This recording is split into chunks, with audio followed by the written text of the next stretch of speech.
Bésame, bésame mucho, como si fuera esa noche la última vez. Good afternoon, everybody. My name is Yamila, and welcome to the most intense musical, danceable, artistic show in social media. It's a pleasure to be here with you. I'm here from my recording studio in Los Angeles, California. And today in my show, we're going to talk about Cuban culture, Cuban music, Cuban food, Cuban art, etc., etc., etc. So I invite you to stay here, to stay tuned in with me. And I hope you can enjoy, you can learn about Cuban history as well. Many people are very interested in Cuban culture, in Cuban classic cars, in Cuban cigars, in Cuban beaches, etc. Yeah, in Cuban rum too. Yes, it's one of my favorite drink.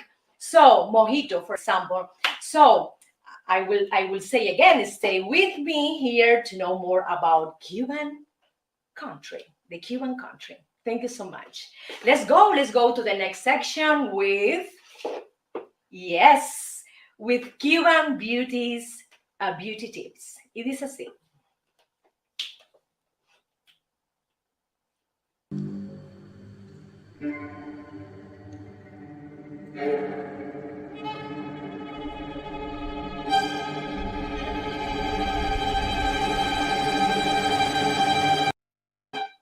Wow, in this section, my friend, in Curve Mirror, we're gonna talk about Cuban women. How do they take care of herself, of what kind of products they use? Well, as you all know, Cuba has a very difficult economical situation for a long time, and Cuban women don't have any variety of creams or makeup, etc. I remember when I was a child that my mother used to use a cream called cold cream, like a thick cream for all over her face. But she didn't have any kind of eye cream or I would say makeup remover, eye makeup remover. No, no, no, not at all. They only had just one cream for everything. Imagine that. With the years, Cuban women have the opportunity to have more variety. Right now, you can find different makeup lines in the stores in Cuba. Also, you can find creams. One of the famous cream in Cuba is Alicia Alonso. Alicia Alonso was the main dancer, the main maître in the National Ballet of Cuba. And in Cuba, they created a special line for beauty for the Cuban women called Alicia Alonso, as well as perfumes. So Cuban women had to figure it out, have to create, have to innovate in with the products they had. So they use olive oil, they use mask to embellish, to protect, to take care of her skin. They used to put some honey, some kind of egg, this kind of mask. And every weekend I saw many women in my family to put on these beauty treatments. Also, I remember that a lot of Cuban women, my grandma used to tell me, you can, for example, with your towel, you can do this in your face. You just if your face is wet, you have to do this, like little pads in your face, to remove the water, but not in a rough way to use the towel in your face, because they said that it will damage your skin texture. It's very important to know that. Also, for example, my grandma taught me that you have to to clean, you have to clean this part of the body, the elbows with lemon. Yes, this part, the knees with lemon. So Cuban women had to use the natural products, the wisdom of many generations, before, because they didn't have any, a lot of creams available, a lot of makeup or information available in the market. They use products that they can get from the kitchen, and based on that, they started to create their own beauty products. This is wonderful.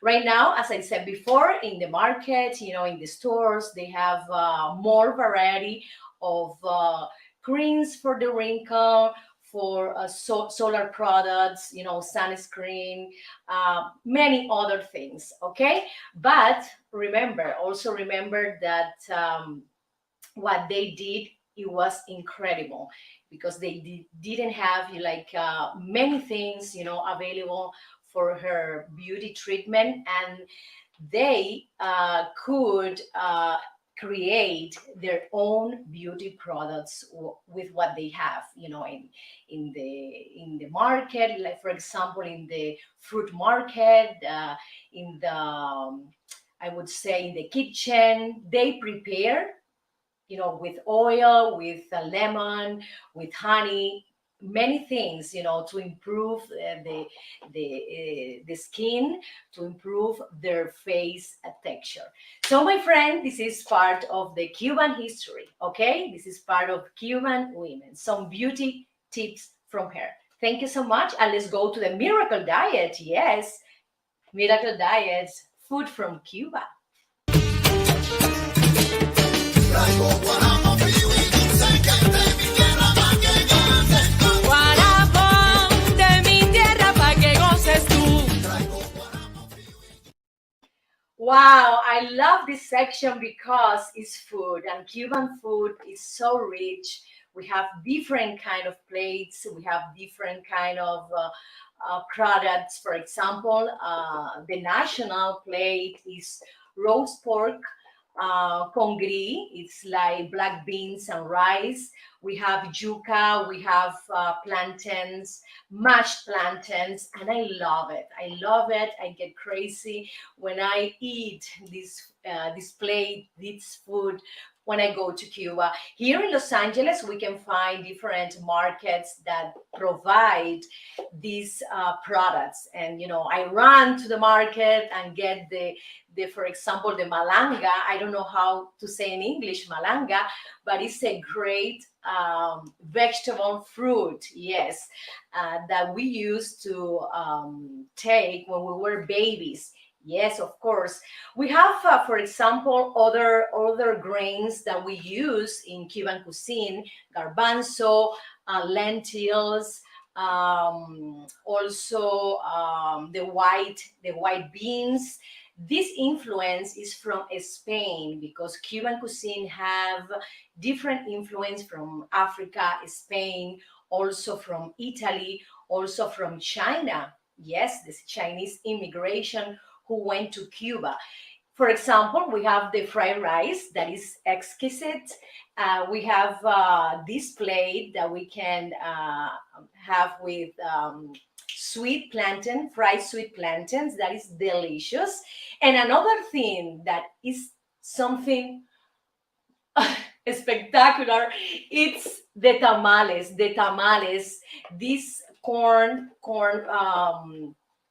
vegetable, where they put pork inside, where they put different spices, where they put some mojo, and the mojo is a combination of garlic and onion. This is incredible.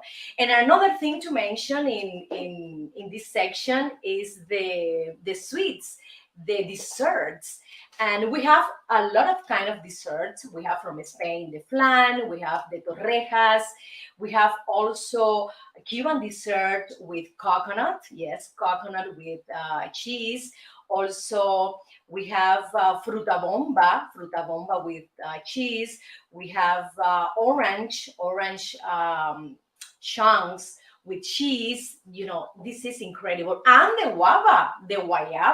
guayaba marmalade, and the mango marmalade are also, esquisse desserts. More things? Well, okay. Another day I will tell you more things, but I hope you enjoy one of these days the Cuban food in some restaurant here in Los Angeles, practicing social distancing, and you will tell me, okay, if you like it. Thank you so much. And we go right now to one of my sponsors, Fadel Brieva, one of the best realtors in South Florida.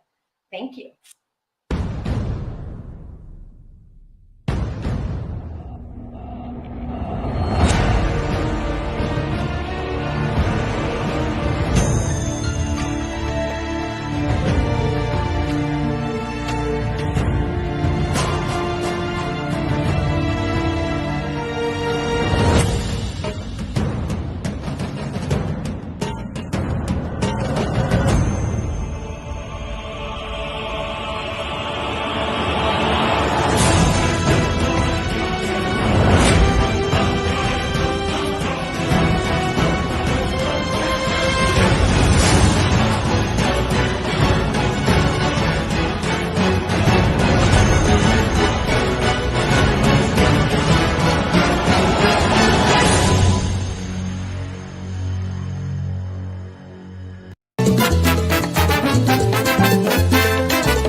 Okay, my friends, I have interesting and little known facts about Cuba. Okay, Cuba is my native country. I was born and raised in Havana, and the moment I search on Google in Yahoo about Cuba, it comes to me a lot of things, interesting things. The origin, for example, of the Cuban drinks is incredible. We have four Cuban drinks. The mojito, that is delicious. It's a combination between rum, also lemonade, sugar, and the olive. So this is my favorite Cuban drink. And the mojito is used to be like a medicinal brew, around in the era of the Spanish War with Cubans. So they used to take the mojito and another drink called chanchambara. Yes, when you were sick, when you have, for example, a cold, they said that you're not going to be a cure 100%, but you can feel better. This is wonder chanchambara. I didn't know about this drink, and created in that era in the Spanish war against Cubans. So it's incredible to know this. Also, the Cuba Libre. The Cuba Libre is a mix between rum and Coca-Cola, and this drink was created when the Americans, went to Cuba to help Cubans fight against the Spanish, army. So, and they created the Cuba Libre because they wanted Cuba to be free from the Spanish, invaders. So that is one of the interesting thing I discovered the origin, and also Domino's is a national Cuban pastime. Domino's, we can see people in their houses, outside the house playing dominoes. This is incredible. And for example, here in USA, if you go to Miami, you can see a lot of Cuban population in the Calle Ocho playing dominoes. I love that, to see that, because they keep the tradition. In Miami, they have a lot of Cuban restaurants that are excellent. They have a lot of plates. It's incredible. You can taste great Cuban food as well. So I have to say that Cuba has one of the highest literacy rates in the world. Okay, this is very important. And also UNESCO declare many sites and buildings like yes, heritage site. Yes, yes. For example, the Alejandro de Humboldt National Park is one of them. The second one is the Old Havana. Yes, and its fortifications. When you go to Old Havana, you can see, the churches, the buildings that are so beautiful. Another important UNESCO fortification is the San Pedro de la Roca in Santiago de Cuba. Santiago, for me, is one of the most beautiful cities in Cuba. You need to visit. And for sure, to go to the La Caridad, Ermita de la Caridad, de la Caridad Church, that La Caridad del Cobre is the Cuba's patrons, okay? You know, most all of Cubans, love, adore this saint, Caridad del Cobre. I went there a few years ago, and the church is so beautiful, and the landscape, around the church is fabulous. Another place is the city center of Camagüey. When I was a child, I used to perform with my parents in their show, and I visited a lot of cities outside Havana, and one of them was Camagüey, and it's so beautiful because it has a lot of churches and has a lot of history. I love the people of Camagüey, the how well they talk. Yes, it's very incredible. The education, it's exquisite in Camagüey.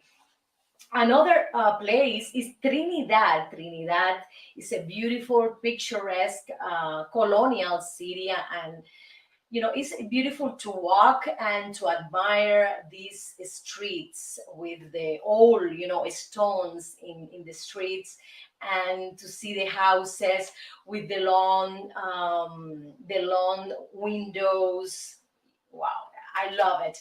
Another place is the archaeological landscape, and of the first coffee plantation. Oh my God, in southeastern Cuba. Wow, this is one of the UNESCO heritage site. It's incredible. And it's located in Guantanamo province. Yes, an important part of coffee plantation. Well, in Guantanamo, you can find, excuse my English, you can find the first coffee plantation, and UNESCO gave them that honor. So, and of course, Valle de Viñales in Pinar del Rio. Oh my God, this is so beautiful, so mesmerizing, incredible. And it's the location, for the world famous tobacco. Tobacco is produced, Cuban cigars are one of the best in the world, Cohiba, Montecristo, um, also Romeo and Juliet, Partagas. It's incredible. Another thing, what is the flower of Cuba? It is the Cuban, the white butterfly. Yes, it's a beautiful flower, with white long petals. And the national tree is the royal palm tree. It's a beautiful, beautiful tall palm, and in the top there's a lot of, bushes. It's incredible. And the last thing, it's but not the least, is the Cuban people. Cuban people is so warm, so humble, so joyful, so incredible. Even though they have a lot of economical difficult situations, they most of the time they are always smiling. They are happy to be alive. They are happy to share their food, even if their food is little. But they are so nice people. They are incredible. I think one of the most important thing that Cuba has is its people. They are, incredible and spectacular. So I recommend you to visit Cuba and meet Cuban people.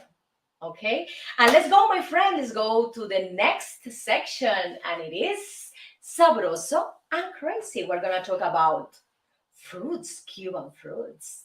Thank you.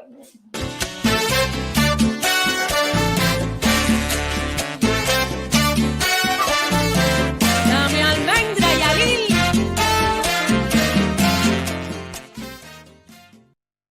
And sabrosa and crazy, my friends, I have Cuban fruits. Mango, mango, mango, mango, mangue. Yo traigo mango, bizcochuelo, que le gusta a usted. Ay, Dios mío, me gusta esa canción. I love this song. I love, for example, Cuban songs that include fruits because it's part of our culture, of our tradition to consume fruits. Yes, we are a tropical island. We are in the Caribbean. So the heat is so intense, the humidity is so intense that we need to have a lot of carbohydrate, the simple carbohydrates that are the fruits. So the king of the fruits is mango. The mango, this sweet, tasty fruit. You can get different kinds of mango bizcochuelo, mango filipino. It's incredible. I love. It's my favorite fruit. Another fruit is the mamey. It's like a brown, elongated, I would say, round ball like this, and inside it's like a nutty flavor. It's a sweet nutty flavor. It's around, the color is like yellow with brown with orange. Yes, has this color, and a lot of Cubans used to use this fruit to make milkshakes. Yes, and also mango for milkshakes. The next fruit is the guayaba. The guayaba is so delicious. I remember when I go to Cuba to eat guayaba, 2, 3, 4. But be careful, if you eat a lot of guayaba, then you're gonna have problems in the restroom, okay? Because the guayaba tend to do some kind of limitation in the bowel movement. So the next one is the coconut. The coconut, it's so popular in Cuba. They do a lot of dessert, for example, the pastry, the Cuban pastry. Also, they eat it in a natural form. They eat it like this. They do also like coconut with sugar, and they do a dessert.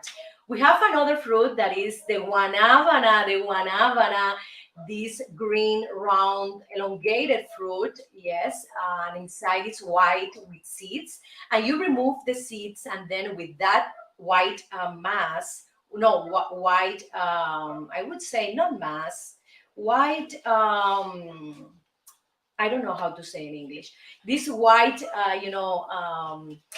part, you can do milkshakes as well. In the milkshakes, you can do it with water also, and yes, and also with milk. It's incredible. We can combine these two products. Another fruit that we delight is the banana. The banana. So when I was living in Cuba, my grandma used to eat a lot of banana. I used to eat every day a banana, and that is the reason I keep that tradition. I eat one banana a day. Imagine that. And who likes the banana milkshakes? I do. So it's wonderful. And I love to have this variety when I go to Cuba, when the fruits are on season, but sometimes you can't find fruits because they are not on season. You just have to buy the ones that is in the market. I would say that Cuba has a lot of variety of fruits, of vegetable. We have also the green lettuce that Cubans use in the salads, with cucumbers, with tomato that tastes very, very good. Also, they use the cabbage a lot, and the green beans. Yes, yes. Also, again, when it's on the season, you can get it in the market. So, my friend, this is my humble information about what you can find in Cuba, what kind of fruits, what kind of vegetable. I hope you enjoyed. Thank you so much, and let's go to the dance section. You know how to dance conga? Okay, let's try.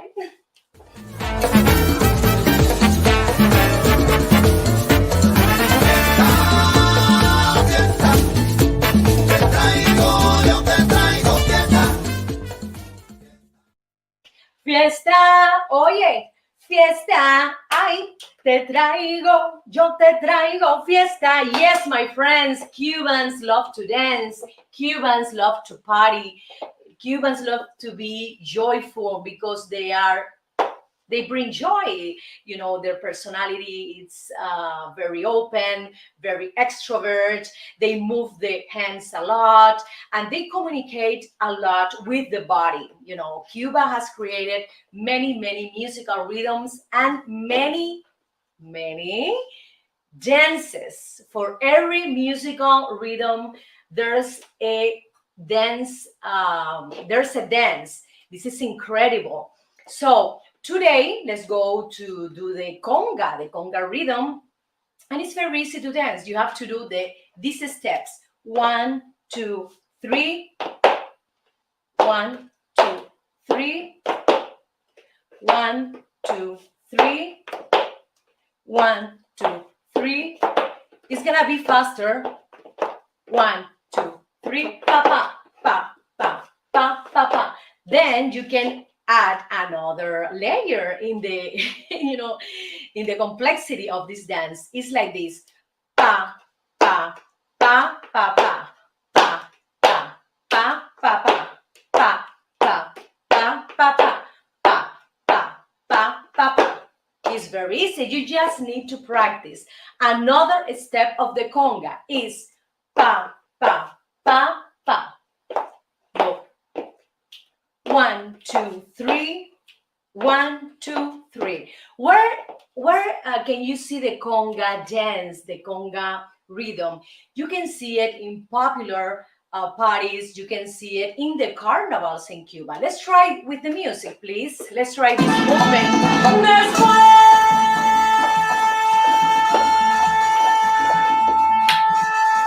You can do this.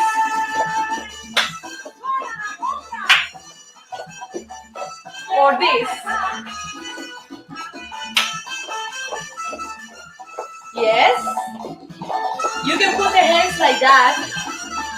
Or this. Or like this. You can move your hands like this and also the hips like that. You can combine different steps, but it's incredible how free you can be dancing in the conga. I think the conga provides you a lot of freedom in the way how you dance. They have basic steps, but also you can create your own steps during the conga, and it's a very popular dance. You know, a lot of people, when you see videos in YouTube about the conga, they are on the streets dancing because I would say that Cubans are dancers, are natural dancers. It's incredible. Most of the people in Cuba dance. You know, imagine that. Let's go to try the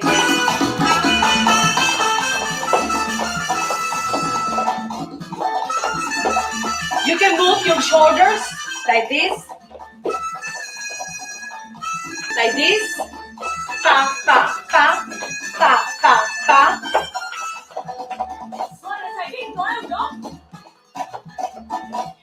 You can move, advancing, like walking, moving your shoulders, and then you can do like a line. You know, you are, hugging your friend's waist, and you can do this. 1 2 3, pa.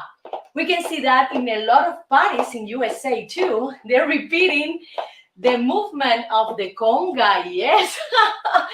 It's incredible, my friends, how happy people are, how joyful people are when they dance conga. Yes, because it's an upbeat music, an upbeat dance that when you dance, all your body, all your mind, it's in another happier state. So I recommend you to dance conga, to listen to conga, and let's go to a musical cut. Thank you so much. Con mi tumbao, De La Habana traigo un chan, qué bueno está. bailar y gozar. Atrévete un poco más. Es mi cha cha cha. De La Habana vengo yo. De La Habana vengo yo. Con la bimbo, fuera con la gozadera, yo te traigo un chan chan chan, pa' que bailan tanto afuera. Ritmo de mi Cuba bella. Pa' que tú bailes, pa' que tú goces, morena. My friends, a rhythm from my beautiful Cuba. My native country. I was born and raised in Havana, and for me it's a pleasure to share with you Cuban traditions, Cuban history, Cuban art, and Cuban music, and of course about how are the couples in Cuba. In this section, we're talking about marriage, about relationships that are very interesting. I would say that Cuban people are very open, very expressive, and you can find couples on the street kissing each others. I can find this in USA. You know, here I think they are more restricted or they are shy, but in Cuba is other thing. They are so extrovert that if they want to kiss their partner, they do it. There's a lot of, for example, couples that are not married because they don't believe in marriage, most of them. I think they prefer to have a great relationship because they consider that signing a paper is not important. But you can find other couples that they prefer the marriage.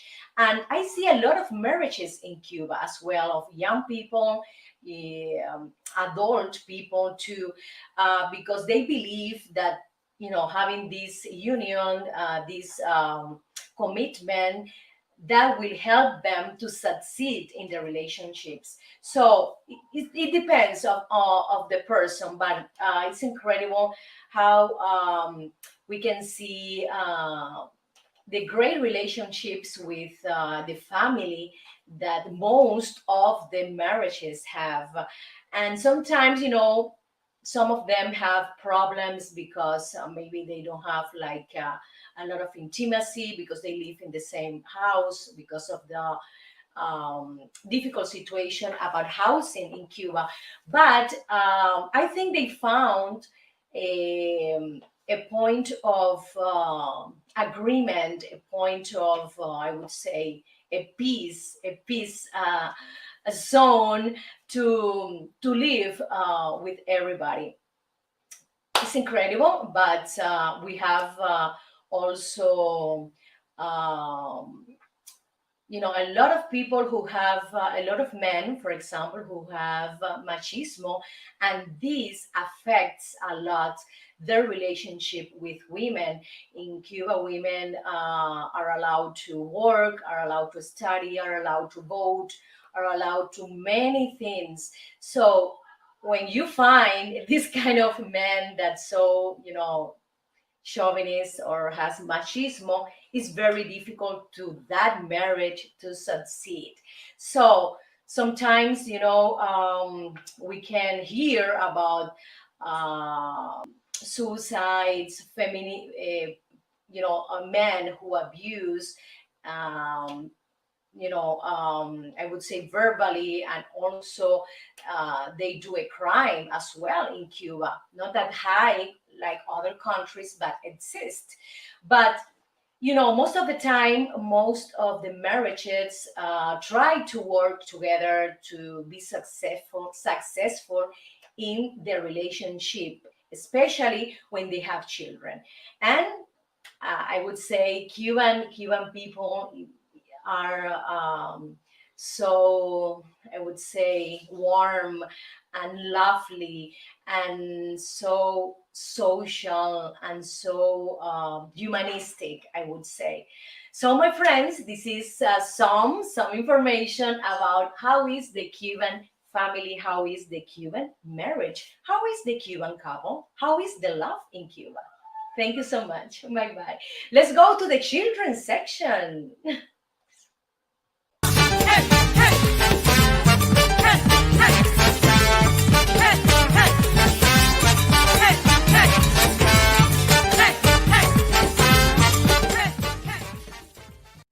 Oh my God, my beautiful children that I love so much. I'm so maternal since I was a teenager. When I started to see children, I was attracted to them. But right now, we have in the middle of a pandemic, we have many variants of this COVID-19 from South Africa, from England, etc. And we have, the vaccines. Right now, we have the Moderna, we have the Pfizer, etc. And recently, we heard that the AstraZeneca in Spain was not very good. So, my friends, parents are worried about children's education, children's behavior, because everybody is affected by this pandemic. We have to work, I think, more. We have to study more. We are more for sure at home. We're doing quarantine. This is not quarantine. This is 365 quarantine. Yes, because it's more than 40 days. So how can we deal with this situation with kids? I think in my case, in my personal experience, I have to bring them outside home, outdoors, to do some kind of walking, to do some kind of jogging, exercise, because our kids need to do exercises at least 30 minutes a day, at least. Okay, the ideal time is 1 hour. And adults, all the time we are at home. We're not doing exercises. We have to to do something to move our body. Why? Because when you move your body, your well-being, it'll be much, much better. You're not gonna be depressed or anxious. And kids as well, they have these kind of problems there. They are anxious and nervous because all the time they are, at home, in front of a computer doing the school. And unfortunately, because of this pandemic, a lot of kids had problems at the school. They have lower grades, and parents are worried. Right now in California, they are sending a lot of emails to parents asking if we are going to let them go to the school. Okay? If you want to let them go, for example, today's at the school, to let them go or not, or continuing the online education.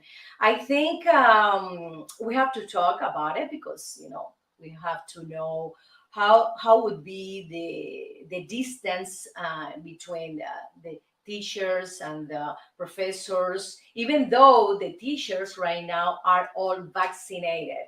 Yes, yes. So, my friends, this is one of the things that I do, when my kids are anxious or nervous, or they want to stay all the time in front of the computer. I take, their computer cable and I say, let's go out. We need to go at least 3 days vacation to Vegas or to a national park, for example, or to go to the beach here in California. So thank you, my friends. I hope you're having a great time with your family and trying to adjust your family, your kids to this health crisis. I think that we have to have a positive energy, optimism, faith, and hope that this pandemic will disappear little by little. Not at all, but little by little. Thank you so much, and let's go to a musical cut. Con mi tumbao, De La Habana traigo un chat, qué bueno está. pa' bailar y gozar. Atrévete un poco más. Rica chat, Es mi cha cha cha. De La Habana vengo yo. De La Habana vengo yo.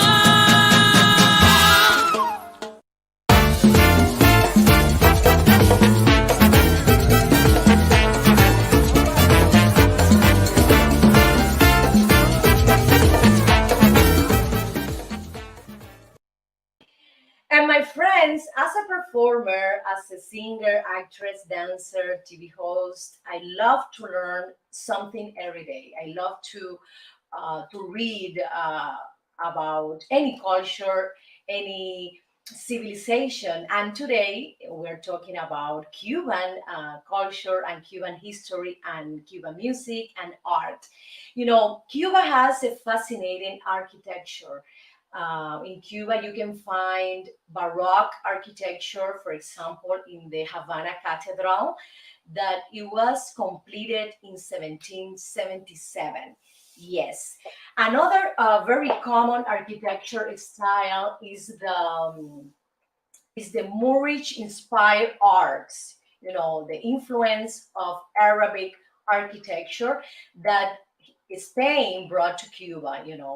They were in Cuba a lot of years, and they brought from Europe this kind of architecture because Arabic were in Spain 800 years. Imagine that. So you can find this Moorish architecture in arcs, in a lot of halls, because in Cuba we have, a lot of heat and the sun is all the time.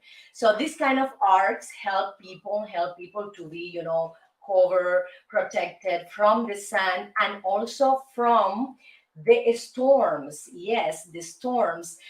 In Cuba, we have a lot of rain and it rains a lot. Yes, yes. Imagine suddenly it starts to rain and wow, you have to be, protected.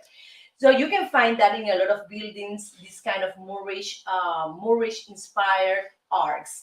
Another type of architecture is the neoclassical, and you can see this style in the Capitol. Yes, this Capitol, it's a copy of the Washington DC Capitol, but it's bigger. And I was reading about this Capitol, and it was something incredible that when it was constructed, they put a diamond, inside the Capitol, and then I don't remember the president, and someone robbed the diamond and then it appeared again, the diamond. It was something very weird. But I love to walk and to visit the Capitol. It's incredible. The stairs they use, the columns they use as well. France was again, influential in Cuba's because we can find a lot of buildings in Art Deco style. Yes, Art Deco style because we have a lot of immigration as well. And we can see, for example, a lot of modern buildings that were brought by the Russians. For example, a lot of houses, three, four-story buildings, 10 story buildings. The architecture was from Russia. You can see that. So I love to walk and to visit and to spend hours, for example, in Old Havana. You can sit down in the Paseo del Prado where I filmed one of my video clips. And it was so beautiful to admire the the floor of Paseo del Prado, the statues, the seats is so beautiful. And sit down and take a fresh breeze because in Cuba it's so hot that we need to take some time to rest in the seat and then we can continue later. But again, you need to walk Havana, you to know the real history of Havana, to go to every building and read, for example, in front of the building, when it was created, the origins, the story behind every building.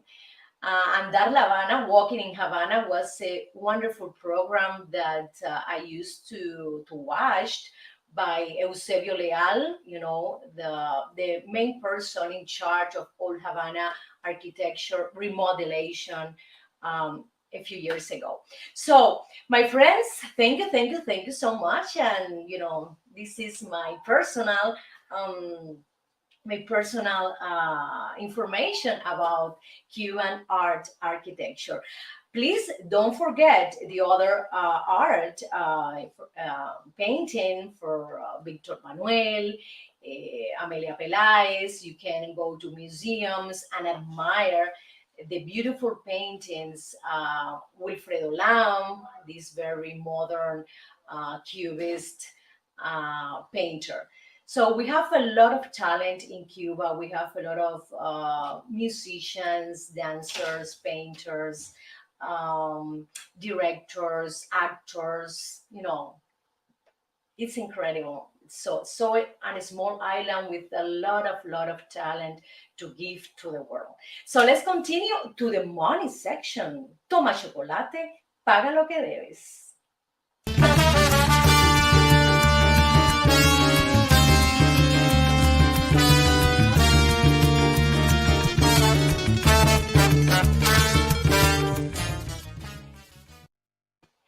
My friends, let's go to talk about money. And money, is important. It doesn't give you happiness, but it helps you a lot. And right now, in this health crisis, economical crisis too, we have to talk about saving money. How do you save money if you have to spend in, for example, in your health?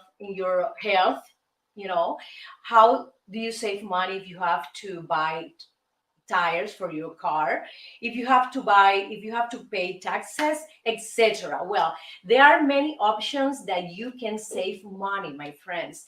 You can go first of all to websites like Amazon, that you can find very cheap things. You can go to another one, very popular, is eBay. In eBay, you can buy used clothes, shoes, etc. You can't buy food. Another store that I like a lot is Costco. In Costco, they sell, I would say, bigger quantities of one product. This is wonderful if your family, for example, is big. So I think as a household head, we need to organize. We need to have a planification in how we spend the money. And groceries is very important because it's the way that we can spend more. A lot of people, for example, when they want to buy a computer, they go to one place and they don't check in, for example, on in internet about who is who is giving me the best price, what is the best price in the market for the computer. So every time I go to internet, I do a research, I find what is the best place for me, and then I compare prices. And then if I don't need it, I don't care about the shipping. But if you need it right away, if you are fast, you need to, for sure, what is the king right now of shipping? The free shipping is Amazon. So we have a lot of opportunities to save money. Today, as you all know, this week we are receiving the economical stimulus. So that is one of the extra money that you can save in your account. Or, for example, you can invest in your profession, invest in your business, or invest in the stock market. So, my friends, it's very difficult because we are here under a lot of promotion, a lot of publicity in social media. Even if we are in finding something, we have the attack of a lot of products because they know exactly what you like, what do you want to buy. So there's like hyper marketing, that is a very thin line that the biggest company, and not so big but also smaller companies, they pay to a company who have the information of you, and that company send the information of the brand to you, specifically to your computer, to your telephone, etc. That is incredible, and sometimes I think it's very intrusive because they know everything about us. And the name is hyper marketing. It's a problem that a lot of companies have right now because they don't have a strict laws to control this. So this is incredible. You can go to Facebook, for example, and then in the middle of Facebook, there's a lot of sponsor brands. And also they have the same product that you want to buy, that you want to search, you were searching before, and they put you in front of your face. This is incredible that they have everything from us, our our demographics, what we want, what we like. And one of the example is Netflix, for example. They know in what moment you stop the series. They know what chapter you were watching. They know what is your favorite show. They know everything. Netflix is one of the most successful, companies right now. They are the underdog of TVs, of movies. They were revolutionizing, these companies, these big companies. People tend to use to the movies right now. They go to the Netflix. They are in the bed checking, doing this in Netflix. So they are destroying the cinemas, but also at the same time, we are in a market that we can create our own business. And if it's successful, it's fine. But we have to consider that, okay? This, we have to be aware about, for example, right now, because of COVID-19, we have the option to buy food through, what is the name of the Postmates? We have Dash, we have Uber Eats, that they can deliver your food from the restaurant. And many restaurants have suffered from this problem. So the thing is that we have to adapt to the new times. We have to find ways to do our business in a way that is going to be easier for us, and that we can't lose any money or any business. So remember, don't be afraid, don't be shy. We have to adapt to this moment. It's a challenging moment, unpredictable moment in our history, in our society, in the world. So my friends, thank you so much for your presence, for your love, your attention, your support. Remember, subscribe to my YouTube channel, The Yamila Guerra Show, and the Facebook Live, also my Facebook page, The Yamila Guerra Show. See you tomorrow at 1 p.m., okay? For English speakers, 4 p.m. Eastern Coast. Thank you so much again, and have a wonderful day. Bye-bye. Con mi tumbao